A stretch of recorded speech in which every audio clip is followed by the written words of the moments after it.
Well, hello there, and welcome to another episode of Under the Cowling, where we take a little bit more of a deep dive into airplanes. Today is a big deal for us because later this afternoon we will accept tail number 833, the F-117 Nighthawk, into our collection. She'll undergo about a year worth of restoration, but we're going to kind of have a chat here with one of our famous pilots from the airplane. As you know, if you've seen this program before, you can type questions into the chat box. My lovely assistant, Greg Kenny, will forward those over to us, and we will answer your questions. We generally do about 45 minutes to an hour, depending on how long we can go. We won't do over an hour, and if you want to tell people to catch this, we'll put a rebroadcast of it up about 3 or 4 days after this program. Right now we are live.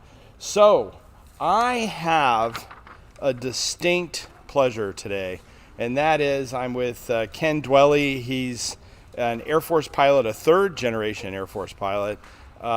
He had the distinction of being able to pilot the F-117. We're going to talk about that. His lovely wife Judy is here hiding over off camera. We're going to wave to her over there. And so why don't we get into it. Now, Ken, if you're feeling a little peaked, Greg is an incredibly good host. You have your water. If your blood sugar is dropping, you've got a nice little chocolate biscuit there. And, of course, it is warm in the hangar. You have a wet nap. So, as you know, like with any procedure, we have you completely covered here. So, Ken, how did you're a third-generation Air Force pilot, but maybe tell us about the start of your career, how you got in the Air Force. Did you go to the academy? How did you get the bug? Yeah, my grandfather was an Air Force pilot. He flew Texans, T-6s at Randolph during the war. He was an instructor. Later on, he flew B-47s and B-52s. SAC Warrior, he was the wing commander at Anderson during the arc light raids. And SAC was a big deal at that time. And my dad was a career Air Force fighter pilot, as was my uncle Steve. Steve was also Thunderbird Solo number 5 when they had the F-4s. And so I grew up with those influences, and it was clear to me from a very early age that that's what I was going to do. There wasn't any ifs, ands, or buts about it. I was going to be an Air Force fighter pilot. And something happened along the way, and I basically fell out of a tree and broke my arm. Oh. Pretty bad. And I have restriction in movement, and it's a story, but the story goes that I ended up getting in front of a doctor who says, there's no way you're ever going to join the military. And I got lost for a little bit. And finally one day I had an epiphany. He said, you know what, I'm not going to let anyone else determine whether I can do this or not. And so I went to the ROTC office at Sacramento State. I'd been studying geology because that's what Dad wanted me to study, and I have no idea why I did that, but changed to a business degree and got my path in order. Took the testing and got a pilot slot, went to summer camp, got commissioned on the same day that I graduated with my bachelor's degree. And so that's a short story on how that happened. You'll want to know about the arm thing, and in short, I should have been caught on any number of occasions because I have the flight surgeons are gonna freak out. I have restrictions in motion in my right wrist, and I can't pronate this wrist. Right. And I can't bring my arm in here. I mean, even a proper salute is a little bit of a difficult thing to do. So I just never got caught. Really? I never got caught in the You hear about that. 9.5 years you I hear was about in the Air that. Force. Military guys do that. You know, they'll work around that flight surgeon because they want to fly. Uh-huh. And you did that. Well, that's more good on you. I never did. And when I left the Air Force, I went to United, and the United flight doc figured it out within 5 minutes. Really? 5 minutes. I was really nervous, and he said, we got all done with the interview. He said, and I said, I got to know, Doc. And he said, what? I said, my arm, the restriction of motion. He said, son, if you can fly a F-117, you can fly a 737, and we have this thing in the civilian world called the Americans with Disabilities Act, and have a nice career, goodbye. And that was the end of that, yeah. Wow. That was the end of that. But what I learned from that is not to ever let someone else determine what they think I can or can't do. And I'm glad I did. It should not have worked out that way, but it did. I've had the distinct pleasure of working with a lot of military pilots here, obviously with different types of airplanes, and the one thing they always say is, dream big and don't compromise. If you want to do something, focus on it and don't lay up. And your story really supports that. Now, if you want to ask questions at home, like I said, put it in the chat box and Greg will ferry the questions into us. So you got past that. What was the next step in the Air Force? So Judy and I got married, and that was in February of 1990, and we got in our car and drove to Columbus, Mississippi. And I had a '67 Corvette convertible at that time. Nice car. It was a nice car, yeah. Drove to Columbus, Mississippi, and we checked in, and Judy had never been outside of the state of California, and I had grown up in the South. In fact, my dad was Air Force, so I grew up on all kinds of different bases, including in the South. So a year at Columbus, going through undergraduate pilot training, and I thought that was just about the coolest thing that there ever was. I mean, to being paid to fly first the T-37, the T-38, and to learn about the aircraft and aviation in that way, it was just awesome. It was 12 hours on, 12 hours off. I felt like I worked as hard as I've ever worked in my life during that year. And when I graduated, got my assignment, I got an F-16, finished number 2 in my class. Got an F-16, and I couldn't wait to call a friend who had been an Air Force F-4 pilot and a mentor in some regard. And I called him up, and he said, well, congratulations, how was your year? And I said, it's the hardest thing I've ever done. He says, well, that'll be the easiest year you ever had in the Air Force. I was shocked to hear that. Yeah, that's true. You learn how to work when you're in the military. Yep. And it's not confined to any one specialty. I mean, it's you work, and there's nothing wrong with that. You see that, and it's interesting with military folks. We have a lot of them in our structure here in aviation and everything else. There is the focus. They teach that focus and that drive, and whether it's a maintainer or a pilot or whatever, you can definitely kind of pick that out immediately with them. And that's not a trait that is uncommon vertically through any of the organizations, if they spend any time there. Mm-hmm. So you went through an F-16. Then what was the path there? Where'd you go? Went down to MacDill in Tampa for the F-16 school. It was a 7-month course, and then they TDY, it's a PCS, and they TDY you out to survival school and then the water school and a couple of other things. And then we got the first assignment, Mountain Home Air Force Base, Idaho. I know Mountain Home. I've been there, yeah. I had to look it up on the map. I mean, where even is Idaho? Yeah. I tell you what, both of our children were born in Idaho. We love Idaho. It was the best place we ever lived while we were in the Air Force. Was that when you were there? Was that when they had the composite wing? Yeah. So they were standing. The F-111s had been pushed out, and Merrill McPeak was the chief of staff, and he had this idea that a composite wing, that is a wing of not just F-16s or B-52s. Right. It was a wing. We had F-15Cs, we had F-15Es, we had F-16Cs, we had KC-135s, and we had B-52s at Mountain Home. And we worked together, we trained together, we played together, and we would go and throw. You're familiar with the red flag concept, where right. you throw up 40 airplanes or more and go right. out and have a war. But Mountain Home has great ranges out near at the Oahe ranges. And you can't live drop there, but you can do it in UTTR near Salt Lake and south at Fallon, and of course the Nellis Range Complex. So everything you need is nearby, but every Wednesday and every Friday we'd throw a war. A big CFT, a composite force right. training exercise. And it was really great. My role, when I showed up there, I was the very first lieutenant to show up out of the B course in the F-16 squadron.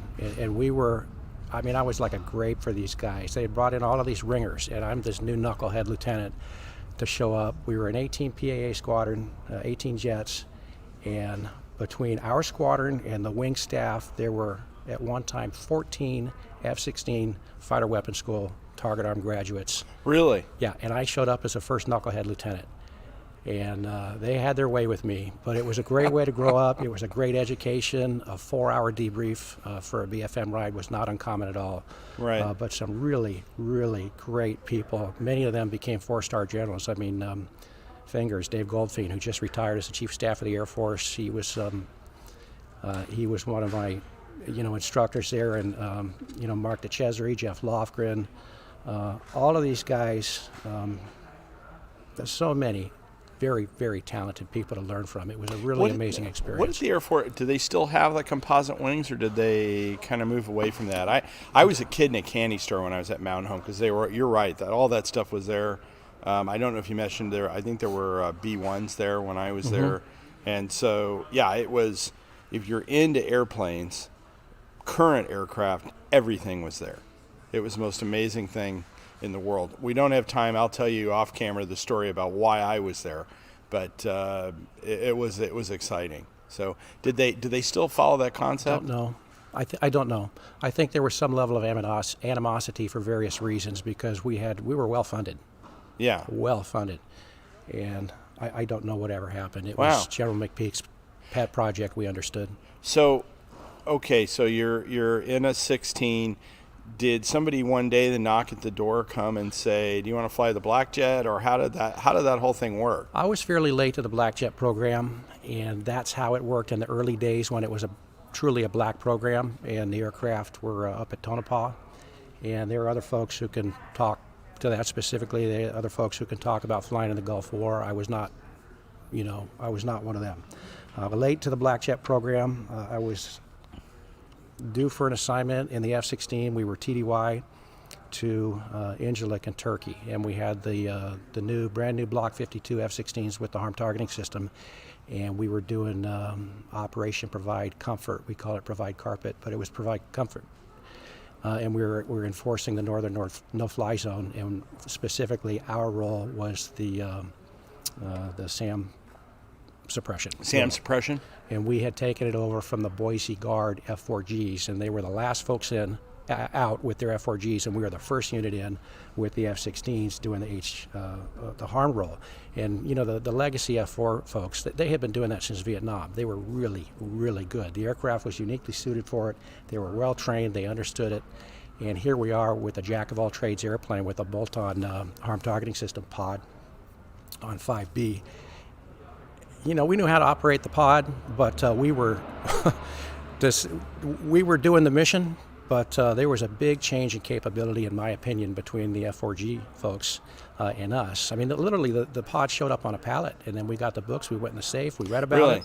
Oh yeah, we read about it. We trained as well as we could train, and I can't speak to that, but I'm certain there were some funny feelings from the F-4G guys that left. But we did fine.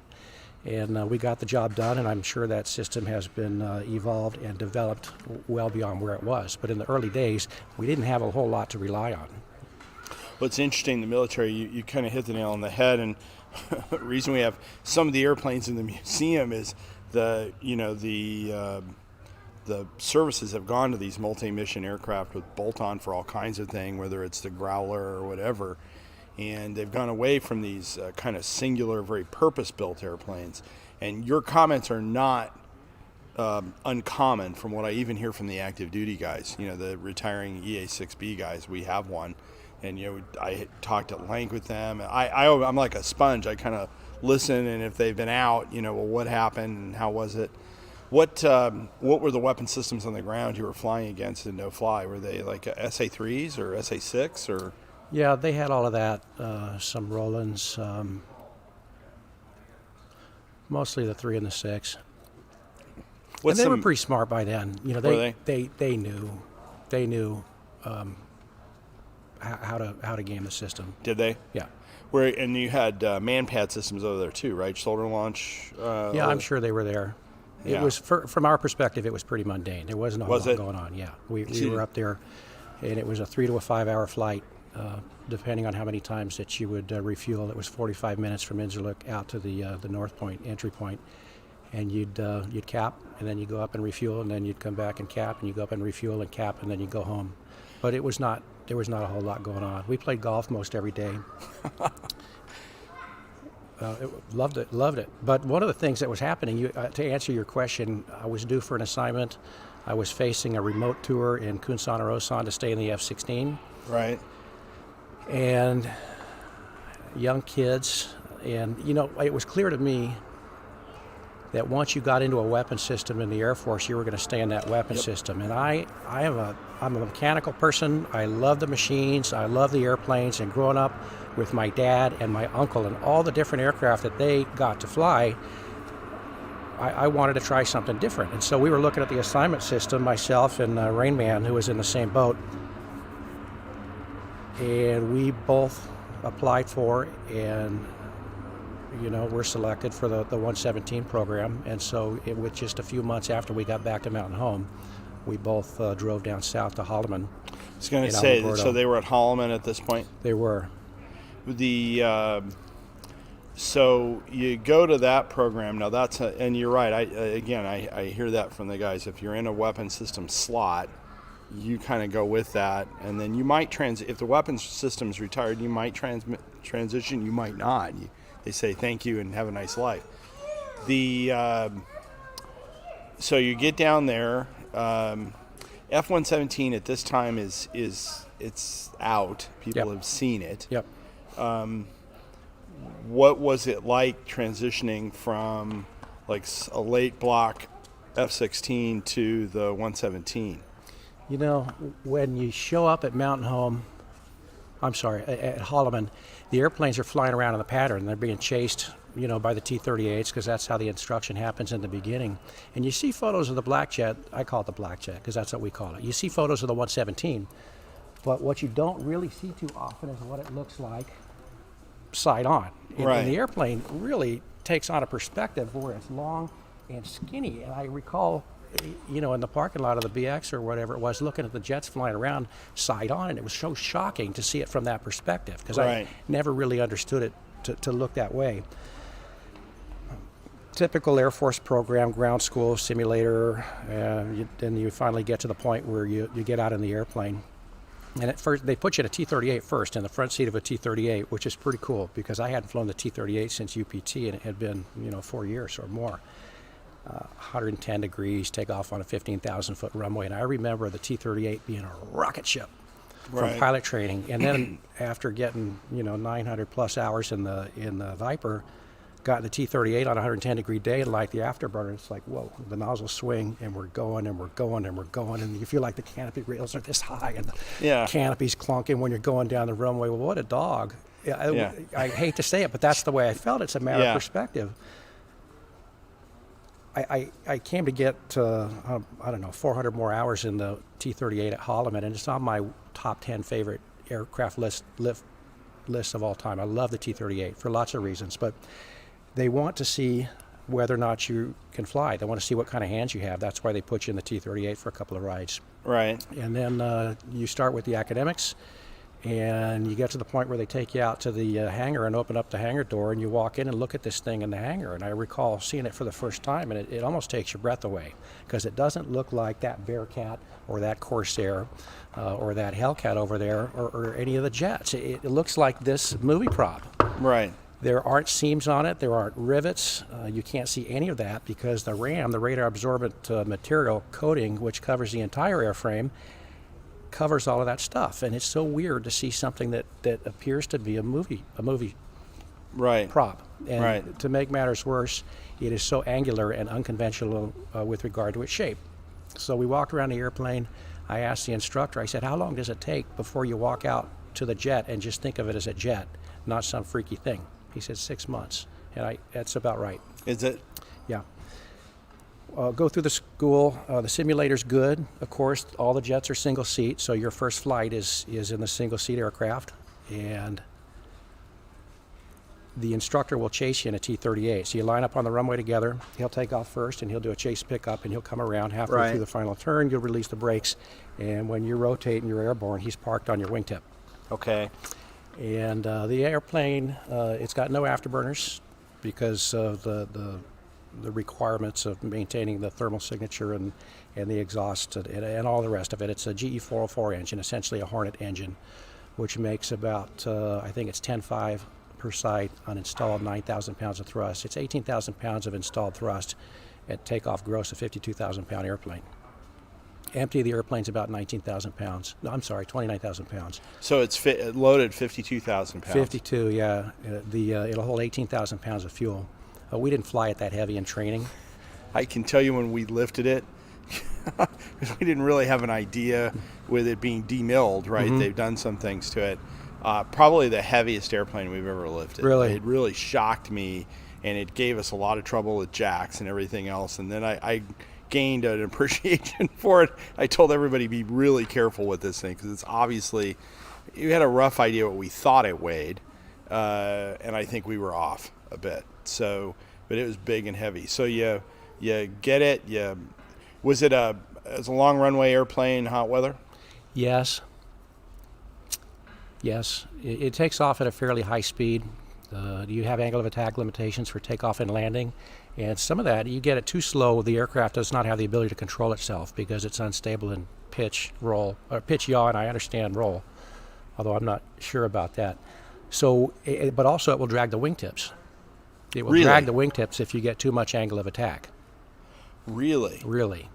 So when we're talking about being uncontrollable at low speeds, what we're talking about is not enough airflow over the control surfaces, correct? Yeah, not enough. We'll get to the fly-by-wire stuff in just a minute. Okay. I want to put a bow on the part you asked about Right. what it's like to fly versus the F-16. The flight control computer that they used in this aircraft was a modified version of the one that was used in the F-16. The F-16 was unstable in pitch, but not roll and not yaw. This one is unstable in 2 or 3 axi. But to fly the airplane, once you get airborne and get the wheels up, you're accelerating away. There's a big whoosh as soon as the wheels come up from the environmental control system. There's blow-in doors right behind you there, which they're big doors. When they jump the intakes to check the engines, the maintenance guys, they climb in through these doors, which are right here. Yep. And what they do is allow the air to flow through the engine so you can get more thrust for takeoff because these inlet grids, the ice cube makers, restrict the flow. But as you accelerate up, I think it's 5.5 Mach, 0.55, those doors shut just purely through the air loads, and they don't always shut at the same time. It'll go clunk, clunk, and it's pretty loud. And it's the strangest thing to be accelerating. The airplane goes bang, bang as these doors shut, and that's, everything's cleaned up and you're accelerating away. Best climb speed was 340 knots, which is pretty fast. Yeah. And it climbs pretty well. Later on, I chased. I spent 2 years in the schoolhouse flying chase, instructing in the T-38 and the F-117, and it was interesting because when the student goes around, if you're not right on it with the T-38, he'll walk away from you. The Really? F-117 would walk away from the T-38, and you could use a little bit of afterburner, mid-AB to get caught up, but you didn't have much excess fuel to screw around. So the Right. T-38, the black jet could out-accelerate the T-38. Once you got stabilized there and learned how to stay ahead of it, you could do it. But the other thing is it's so draggy. When the student would go idle and you're on the wing in a T-38, he will out-decelerate you as well. Really? And there's a couple of ways to fix that. If you got enough smash, you can just barrel roll right around the back of the black jet. Right. Or what you learn to do is to use the drag. The T-38's got a very small symmetrical wing, very thin, and you learn to just work in and out of the burble. Right. And you can use that as a drag device because you can't keep bringing the throttles back to idle and up, and the speed brakes in a T-38 are not real effective below 300 knots. So you just learn to burp, burp, burp that wing to use it as a drag device when you're chasing. So that'll give you some ideas, performance of the F-117. In terms of flying qualities, to me it felt like an F-16, a heavy F-16 in what we call Cat 3. There was a Cat switch which limited roll rates and angle of attacks and so forth depending on the weapons on the Viper. But to me, the first time I flew this aircraft, it felt like a Cat 3 F-16. Really? Yep. The one thing for folks at home, we have 2 props here that we're referring to. One of them is, that's way cool. That is one of the models that Lockheed sent over to us that was used to actually, I guess, test stability, right? They launched it in the factory. and it was originally painted orange. That is a very, very, in fact, Ken got very excited when he saw it. I'm going to try not to drop it, Fred. Yeah, don't drop it. That was actually used in the program to test the jet a little bit, to model it.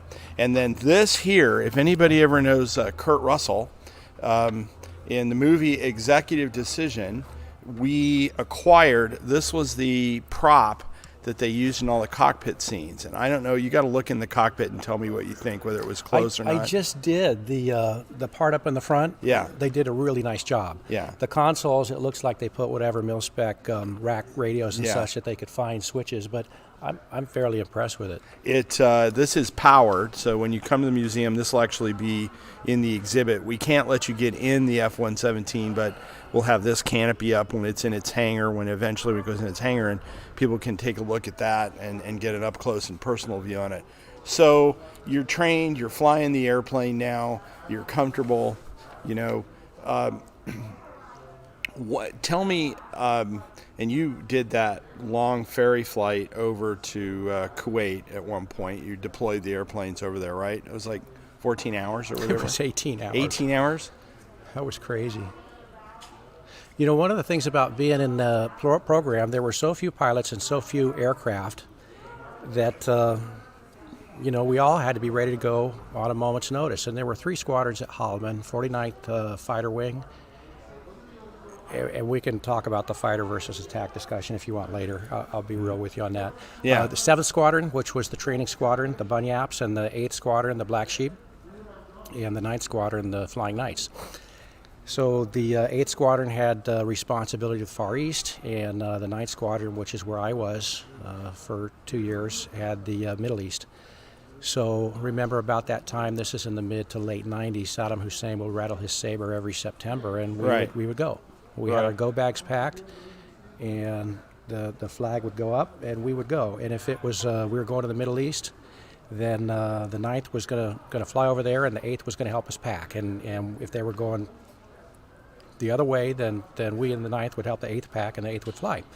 So at this time, I was at the air races, which I usually was, in September, and this was probably 96. Could be 97, but probably 96. And my phone rang in the hotel, and I didn't have a cell phone at the time, and I almost didn't pick it up. Right. Because we're walking out to go meet the van and go to the air stead for the air races, and it's Greg Feast. And Greg Feast was our squadron commander, Beast, and he was the first guy. He flew the Panama raid in the F-117, the first use of it. Right. He was our squadron commander at the 9th. He also was the first guy in the Gulf War, and he's a hell of a fighter pilot and a warrior, and he's just a great man, great leader. We were all proud to be in his squadron. It's just Kenneth's Beast. Yes, sir. Yeah. How soon can you be home?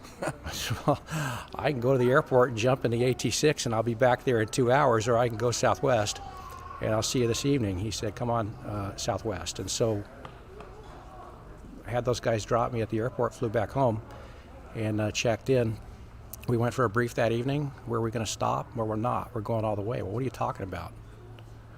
Usually you'd stop mid, like Langley. Right. Which is historically where the black jets have stopped when they're going to the Middle East. And the answer was no, we're going all the way. You got to be kidding me. So I didn't sleep real well that night for a variety of reasons. And when I woke up in the morning, Judy had woken me up like an hour or two before the scheduled wake-up time, and she'd been around, and she knows the program. And she woke me up, and I'm like, I felt like I'd been asleep for 30 minutes. And she says, it's monsoon season. She says it's dumping, and there is water coming through the ceiling onto the floor.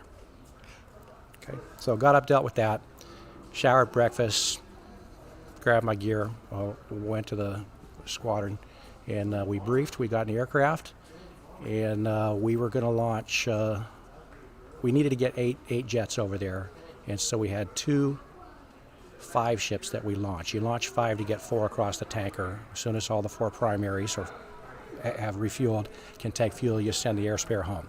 Right. So, and then 30 minutes later we launched, and I was number 4 of the first 5 ship. And we launched, And we carried, in fact, we carried live GBU-27s over there because there weren't enough weapons in country. So you had you were flying live ordnance on top of everything else? So wow. We took off and we joined up as a four-ship, and we went out to meet the tankers out east of Holloman, and there were 3 KC-135s a cell. And we were going to hook up with those guys, and they were going to take us all the way to Bangor, Maine, and then we'd drop them and pick up a pair of KC-10s. Well, there was monsoon season is still happening, and that big line that had gone through Alamogordo the previous morning, was just east of town. So we got airborne, and right at the point where we're rejoining with these 135s, we got 5 black jets. I said 4, I meant 5, including the air spare.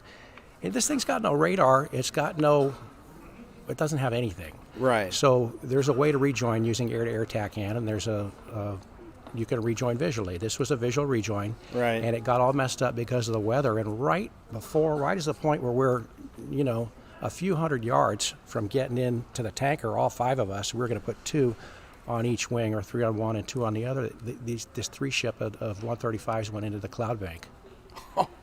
And there's a procedure for lost wingmen. 2-ship, 3-ship, 4-ship, and I always felt privately that the 4-ship lost wingman is number 4. It's like 20 degrees for 20 seconds. I always felt like it was 90 degrees for 9 Gs.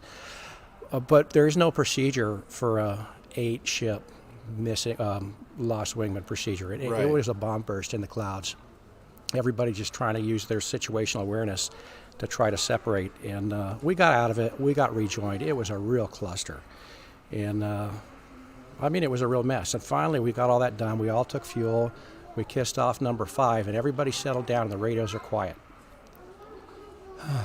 18 hours to go, 17 hours to go, and I looked down as number 4 at the nav display, and we're headed west.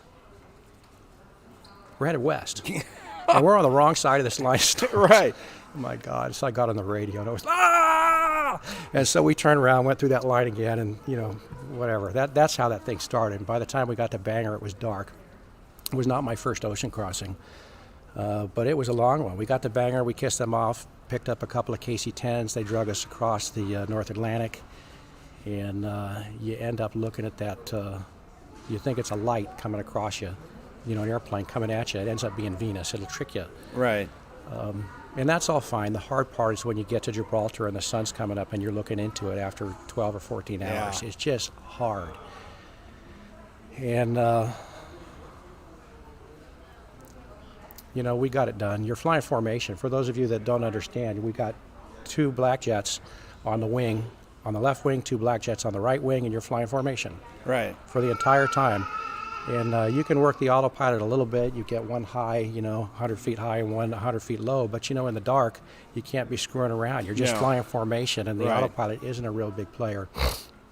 But you got to do it. What you got to do. Right. My dad had told me when I was a kid 2 things when I was learning to fly. The first one he said that really struck me is, you're the pilot, make the airplane do what you want it to do. Right. And the other thing that he told me was, do whatever you have to do to keep from dying. Dad flew Sky Raiders in Vietnam. He flew 270 combat missions in the Douglas Sky Raider, doing that Sandy stuff in close air support. He's a tough guy, and he's fearless. Yeah. But, it was not an easy thing to do. But we finally got all the way down to Med. We crossed Egypt and, the Red Sea, crossed Saudi Arabia, and we split up going into Al Jaber. And as I recall, there was no radar, and we had to find our way in. And now, of course, it's 24 hours after this thing had been planned, and it's like 1.5 miles in blowing sand. Oh, and they had given us a copy of the jet plate, and I couldn't read a jet plate. None of us had ever seen a jet plate, but that's what they had for Ahmed Al Jaber. And so I'm like, God, what did I do with that jet plate? It was a Xerox copy. And then you got to figure out how to, whatever. So we all did it. We got it done. We flew the ILS approach, landed, and parked. It was, we got them there. The airplanes did great. We had no significant issues with all 8 airplanes. The maintainers and the rest of the squadron were there, ready to receive us and turn the airplanes around and go fly that evening. After we landed, there was a change of heart with whomever, and Hussein backed down, and that was the end of that. We stuck around for a month or so. at this point, I mean, the aircraft is probably fairly well known to our adversaries. Everybody's trying to pick up intel, right? Because people want to understand tactics, the airplane, whatever. I had an opportunity to talk to a Soviet pilot one time about the F-117, and I don't know whether he's full of it or not. But I said, so what did you learn about the F-117? He said, well, we just looked where there was a hole in the sky, and that's how we could kind of figure out where it was. We might not be able to get a lock on it, but, you know, the airplane would just suck up everything, and he said we could kind of get a rough idea where they were. But when you were flying, did you have any adversary encounters, or were they trying to pick up any intel on the airplane at that point, or did they pretty much know the flight envelope and they were past it? I have no idea. There's no way to know. I mean, you can't see out of the aircraft real well. There's no radar warning receiver. There's no chaff, no flare. There's no jamming. There's no radar. There is zero situational awareness information. And in fact, up until we got the conformable UHF comm antenna, once you stealth up the airplane, all the antennas are retracted. You can't even talk on the radio. Really? That's why they wanted people initially with 750 hours of fighter time, and then later I think it was 500 when I got involved. They wanted guys that had been around the block, that could make their own decisions and manage themselves in the aircraft and environment without any help. That's why they wanted experienced fighter pilots to fly the jet. Well, that's interesting. So you really don't know if you're flying there was a package flying with you, right? If it was a strike package, so what would you have? Would you have, you've had fighters, you might have prowlers or some sort of jamming going with you. And yeah, I don't want to talk about the tactics. Yeah. It's probably all... I probably have to eat my wafer in the package. It's probably here. all cool now. I will tell you that the airplane is not invincible and it's not invisible. As reference what happened in Yugoslavia with the one, but with proper planning, the airplane is really, really good. And my hat's off to those guys that went into Baghdad the first night. Went downtown, right? That went downtown, and the airplane had been tested, and the engineers said it worked, but they didn't really know. And it was a totally different way of going to war. And compared to what had happened in the past, you had chaff and flares and jammers and kinetic energy movements and maneuvers and so forth to trick the missile. And at the time this airplane was built, that stuff was running the end of its... I mean, you look at the Yom Kippur War in 1973, and the Israelis lost... it was more than 100 aircraft in an 18-day period to the Russian SAMs from the Egyptians and the Syrians. And it was a real problem. And the folks at Lockheed came along, specifically the Lockheed Skunk Works, more specifically Ben Rich, who was running the program, took over from Kelly Johnson, and a guy named Denys Overholser, who was he was a mathematician and a radar guy who had read a transcribed Russian text. You can read all about this in Ben Rich's book. Really? Really, really, really tough reading. But he walked into, if you read Ben Rich's book, Denny's walked into his office, and over a cup of decaf coffee, he said, look, this guy has taught us how to model the radar cross-section of a flat plate as well as the leading edge, and how to put it all together. And what are you trying to tell me? What I'm trying to tell you is we can build this thing, and they did. Those folks who built this thing, I had the opportunity to go to the Skunk Works after I got mission ready in the Black Jet and got all my clearances. We went down to Plant 42 at Palmdale into this building with no windows and these conference rooms with no, nothing on the doors. But we went down there for a couple of days, and they would bring in. Lockheed was great, and the Skunk Works engineers, one after another, would come in. And like when we talked about flight controls, this guy named Loschke, Bob, I think Loschke, came in. He's the guy that designed the flight control system for the F-117, and he came in and explained it all to us with PowerPoints and balancing a stick on the end of his hand. The radar cross-section guy came in and explained that. It was an amazing, I'm a detail person. I love this stuff. I love reading about it, and to go there to Lockheed and to hear from the source, these brilliant people at the Skunk Works who got this thing done was really special. Now you, by the way, if you want to ask questions, put them in the chat box. In this particular program that we put out, we are way down in the weeds with a lot of acronyms and a lot of stuff, and I apologize for that.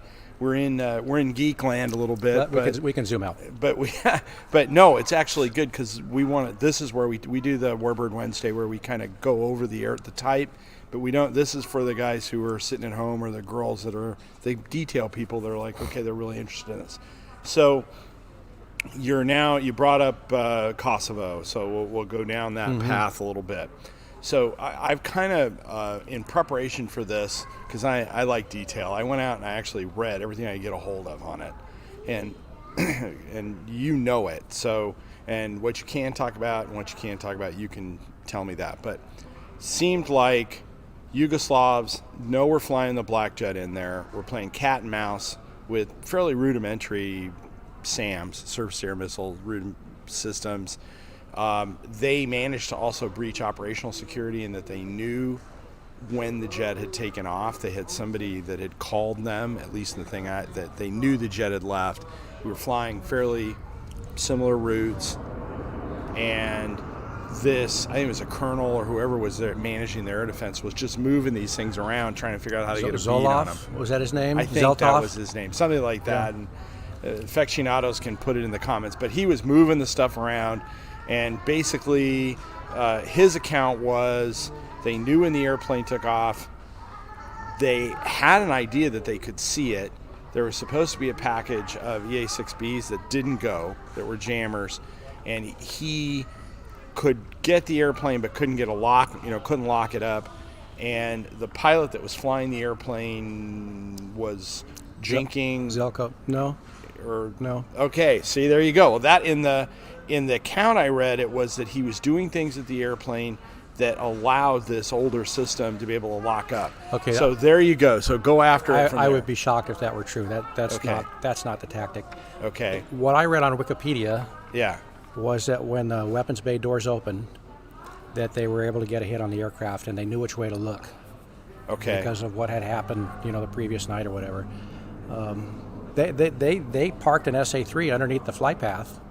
Right. And I had heard, I don't know for sure, I had heard that the jets were on the same route for the third night in a row.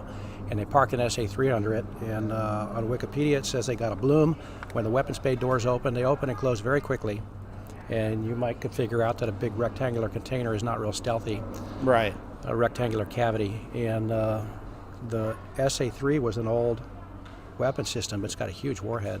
Yeah, extremely old system, though. Big warhead. Yeah. And they know how to use it. I understand that those guys were Russian trained. And as far as I'm concerned, they won the Super Bowl that night. They took advantage of some situations, and they did it.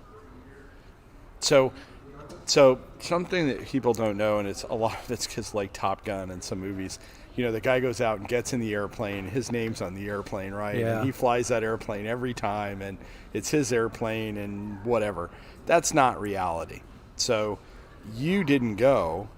The airplane with your name on it went, and then it shows up in the media.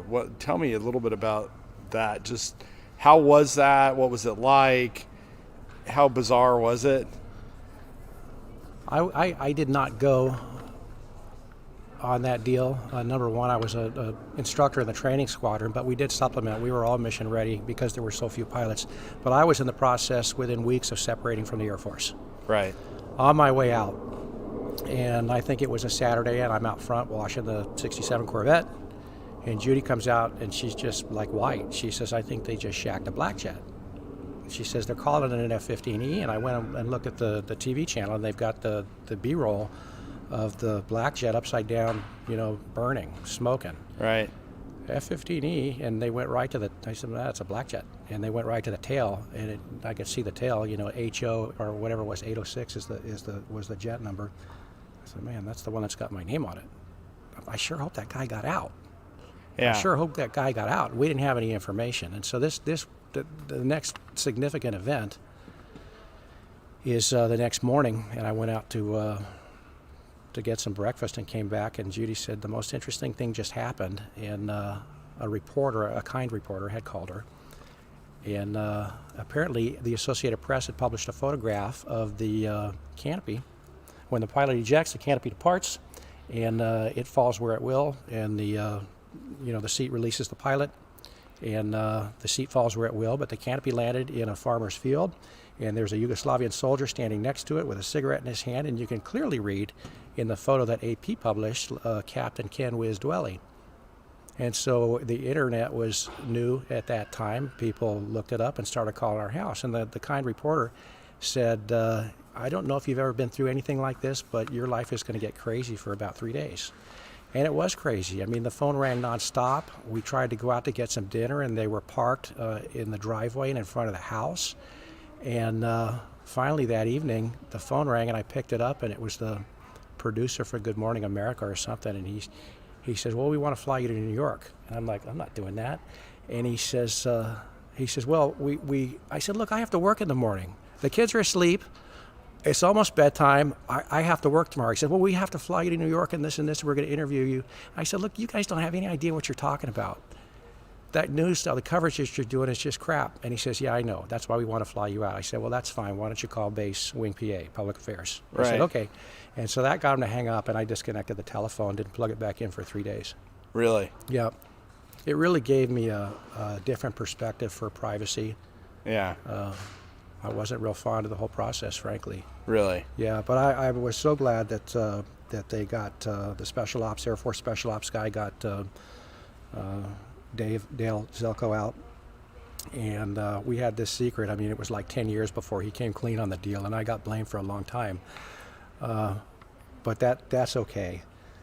But the whole story, if you want to go and read about the folks and his story about hiding in that ditch and the special ops folks getting him out in the dark pre-dawn, no moon illumination, no nothing. Yeah. It is such an amazing story about how those special operators work. When I read that they awesome. almost got him, the Yugoslavs or whoever those troops were almost got him. I mean, they were like almost on him. They were real close.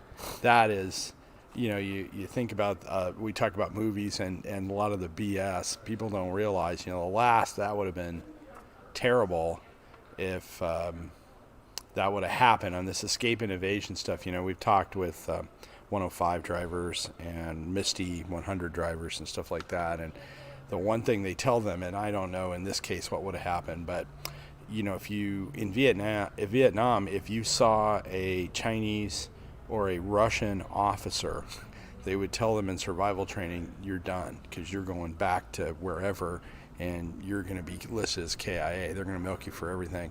And getting a hold of a 117 driver would have been probably a dream come true for those guys. That in and of itself, it's so lucky. So the thing I saw that apparently he and the Yugoslav general or whoever it was get together every year now and have a drink or something. And the Yugoslavs sent him T-shirts that said they were really trolling him. You talk about winning the Super Bowl. Sorry, we didn't know it was invisible, that kind of thing. So they troll him pretty hard. Yeah. But now, so the airplane, that happens. Airplane goes into retirement. Now, you've mustered out at that point, right? Yep. You've separated? Yep. Just a little bit of when I went up to see it, we talk about 833. We're winding down to this, but you said something that really struck me, and that was seeing the airplane and the impact. The Air Force called us like 4 years ago and said, hey, we're going to retire these. Will you take one? And I was like, you don't even need to ask. Okay. I'll go, I'll carry it on my back. And they, Tonopah is the stuff of legend, right? So I went up there and went into this facility, and there's two of these black jets sitting there. One of them was the one that had the American flag on the bottom of the... Oh, yeah. It was in this hangar with this other one, and that was a complete aircraft, and the other one was demilled but had the RAM on it, but they said, okay, this is what you're going to get, sort of. And I can remember walking into that hangar, and the hair stood up on my... First of all, the whole thing was a little overwhelming for me because I'm like, I'll never be here again. I have no reason to go back here. Yep. And I've heard about this place, and just the historical significance of it, it was kind of hyperventilating. And I went in and I saw that airplane, and I will never forget that. The experience of seeing it I'd seen pictures, and you see them from a distance with guys with guns. I'd been in a couple air shows where they're at or whatever, but to actually get up close to it was pretty amazing. I mean, and a humbling experience. Tonopah was. Now you flew 833 a dozen times? Yeah, I looked at my logbook. At the time, I was in the 9th Squadron at the time that the flights in 833 show up, so I presume it was a 9th Squadron jet at that time. I wish I could tell you that there were some amazing stories I had in my logbook notes about 833. There aren't. There was a live drop of a GBU-12. There was a flight control failure, return to base, and a couple other little issues. But I wish I had a better story than that. Did they all have? You hear about every airplane has a little personality, and we even know it with ours. They all have, they're quirky, and they'll bite you if you don't pay attention. Is there anything about 833 you remember at all, or did it have any quirks, or was it just, okay, I got to go do my job, and this is my delivery vehicle for today? I remember. No, the short answer is no, but there is one story about 833. I had gone with Mike Roller, who was our ops officer, and I led him at night to a green flag. No, it was a black flag or red flag, whatever it was. We were going to do a live drop at Nellis, and I was going to lead out there. We were going to live drop and then land, spend the night, and come back. We got to Nellis, and the tanker didn't show up. So we had to go to the Lola area and find a special way to park, deal with security and all the rest of it. And we're walking away from the jet, and Mike Roller was in 833, and I was in another airplane. And he said, hey, your fuel cap's missing. It's going to be a couple of days. You're going to have to stay here till they get another fuel cap. I said, my fuel cap's not missing. And he says, yeah, it is. I said, no, because my crew chief had told me that his 833's fuel cap was gone. I said, your fuel cap's missing. And he says, Captain, I don't think you understood what I just said. Your fuel cap is missing. So needless to say, I spent a couple of days at Nellis and flew 833 home the next day. There you go. A couple of days later. But that was, I wish I had more color, but I just don't. Well, it's an interesting airplane. And one thing I do want to do while we're here, we're getting ready to wrap up, is I want to thank the Air Force Museum. They've been incredibly helpful. And I can't really get into too much detail about the guys at Tonopah, but the DMIL crew and the team that has worked on getting the airplane here have just been absolutely stellar people. They all care about the airplane. They care about the program. They're really concerned about preservation of the airplane, and it's a breath of fresh air. A lot of the static airplanes we get are, as I've told you, I've pulled some out of a field and in various states of disrepair. The crew at Tonopah and the DMIL crew at Tonopah, thank you. You guys are just total professionals and great people. And I don't think they get it. They're getting thanked enough from the people that are getting the airplane, because you can tell that these airplanes, there's a lot of love around them. A lot of these guys are former program guys that are working now on getting the few that are coming out. Now, the last thing, so thank you very much, Tonopah. Now, we do have one question from the audience here, Fred. Yes. We were wondering, just to clarify the timeline from when you got into the F-117 program to when you got out. What was kind of the years there? 95, fall, probably August of 95 is when I got to Holloman, and we left in May of 99. So the question was, how long were you in the program? So yeah, a little less than 4 years. So to wrap up, the interesting thing is, you may have some thought on it, but they tell us they're not flying the airplanes. Airplanes are retired, and F-22 or the F-35 or whatever. And I went up to Tonopah, and this was about a week later, was when there's a guy running around up there, and he's flashing the shotgun at an Aviation Week photographer. They're obviously using the airplanes for something, probably for some sort of aggressor training. How does that make you feel that they're still flying? I think it's awesome. I don't know anything about it except what I read in Aviation Week or The Drive, but I think it's awesome. I think it makes me happy. It was a great airplane. A whole lot of very smart, bright, motivated, capable people are involved in building this thing and maintaining this thing.